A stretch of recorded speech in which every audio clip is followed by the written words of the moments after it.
సమగ్ర శిక్ష ఉద్యోగులను రెగ్యులరైజ్ చేయడంతో పాటు పలు సమస్యలను పరిష్కరించాలని గత కొన్ని రోజులుగా రాష్ట్ర వ్యాప్తంగా సమగ్ర శిక్షణ ఉద్యోగులు నిరవధిక సమ్మె చేస్తున్నారు. సో అందులో భాగంగా ఈరోజు మనం గద్వాల జిల్లా కేంద్రంలోని రాజీవ్ మార్గులోని ఉద్యోగుల నిరాహార దీక్ష దగ్గర ఉన్నాం.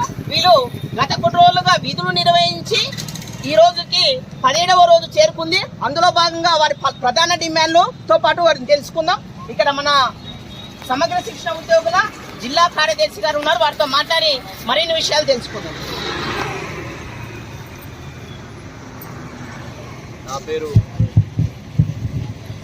నా పేరు గోపాల్, జోగులాంబ గద్వాల జిల్లా సమగ్ర శిక్షా ఉద్యోగుల సంఘం జనరల్ సెక్రటరీని. మేము విద్యాశాఖ సమగ్ర శిక్షలో గత 20 సంవత్సరాలుగా వివిధ విభాగాల్లో పనిచేస్తూ ఉన్నాం. కేజీబీవీలో ఎస్ఓ నుండి స్వీపర్, పీజీసీఆర్టీలు, సిఆర్టీలు, అలాగే ANMs, accountants, craft and computers, అలాగే వివిధ విభాగాలుగా కేజీబీవీ యుఆర్ఎస్ లో పనిచేస్తూ ఉన్నాం. అలాగే పాఠశాల స్థాయిలో క్రాఫ్ట్ అండ్ ఆర్ట్ పీఈటీలుగా టీచర్స్ గా ఉన్నాము. అలాగే కాంప్లెక్స్ స్థాయిలో సిఆర్పీలుగా విధులు నిర్వహిస్తూ ఉన్నాం. అలాగే మండల స్థాయిలో ఎంఐఎస్, సిసిఓలు, ఐఆర్పీలు, మెసెంజర్స్ గా ఉన్నాము.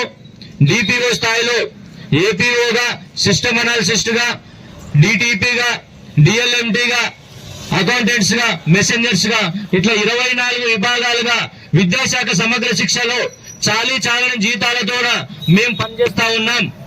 అయితే గత ప్రభుత్వాలు కూడా మాకు న్యాయం చేస్తామని చెప్పేసి మాట తప్పి వెళ్ళిపోయారు. అదే దీక్షలో ఇప్పుడు ఉన్నటువంటి గౌరవ ముఖ్యమంత్రి గారు ఇవ్వడం జరిగింది. నేటికి సంవత్సర కాలం దాటిపోయినప్పటికీ కూడా మా యొక్క సమస్యలు గాని మమ్మల్ని పిలిచి గాని ఏ రకంగా కూడా మాట్లాడలేదు. దాంట్లో భాగంగా మేము రాష్ట్ర ఉన్నతాధికారుల దృష్టికి కూడా మా యొక్క సమస్యలను తీసుకుపోవడం జరిగింది. వారు కూడా మమ్మల్ని పట్టించుకోలేదు. అయితే విడతల వారీగా మంత్రులకు మరియు అదే ముఖ్యమంత్రికి ప్రజాపాలనలో మేము చాలా యొక్క వినతులు ఇవ్వడం జరిగింది. దాంట్లో భాగంగా మాకు ఇప్పటి వరకు న్యాయం జరగలేదు. 3 రోజులు నిరవధిక దీక్షలు చేసి అప్పటికి కూడా గవర్నమెంట్ స్పందించని పక్షంలో మేము 16 రోజులుగా ఈ యొక్క వేదికలో సమ్మెను నిర్వహిస్తా ఉన్నాము. సార్, మేము ఒకటే కోరుకుంటున్నాం, మీరు మాకు న్యాయం చేస్తారని ప్రగాఢమైన విశ్వాసం, నమ్మకం ఉందని చెప్పేసి శాంతియుతంగా మేము విద్యాశాఖలో పనిచేస్తున్నటువంటి విద్యావంతులం కాబట్టి మేము శాంతియుతంగా మా యొక్క నిరసనని తెలియజేస్తా ఉన్నాం. నిన్నటి రోజు నుంచి కూడా మమ్మల్ని బెదిరింపు ధోరణిలో ప్రభుత్వం వేరే టీచర్స్ ని మిగతా వాళ్ళని తీసుకొని కేజీబీవీలో, ఎంఆర్సీల్లో మా యొక్క విధులకి ఇబ్బంది కలిగించే విధంగా ప్రభుత్వం గవర్నమెంట్ వచ్చేసి వేరే వాళ్ళతో పని చేపిస్తా ఉంది. దీన్ని మేము సమగ్ర శిక్ష ఉద్యోగుల సంఘం తరఫున ఖండిస్తున్నామని చెప్పేసి తెలియజేస్తా ఉన్నాను. ఎందుకంటే మేము విడతల వారీగా ప్రజాస్వామ్యయుతంగానే మాత్రమే నిరసన తెలియజేస్తున్నాం.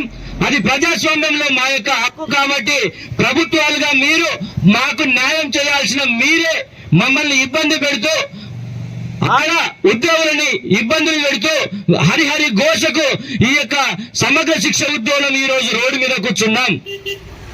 గౌరవ ముఖ్యమంత్రి గారు, మీరు విద్యాశాఖ మంత్రిగా మా యొక్క మంత్రిగా కూడా ఉన్నారు కాబట్టి మా యొక్క సమస్యలను మీరు వారానికి ఒకసారి కూడా కేజీబీలను సందర్శిస్తున్నారు, మోడల్ స్కూళ్ళను కూడా సందర్శిస్తున్నారు కాబట్టి మేము రూల్స్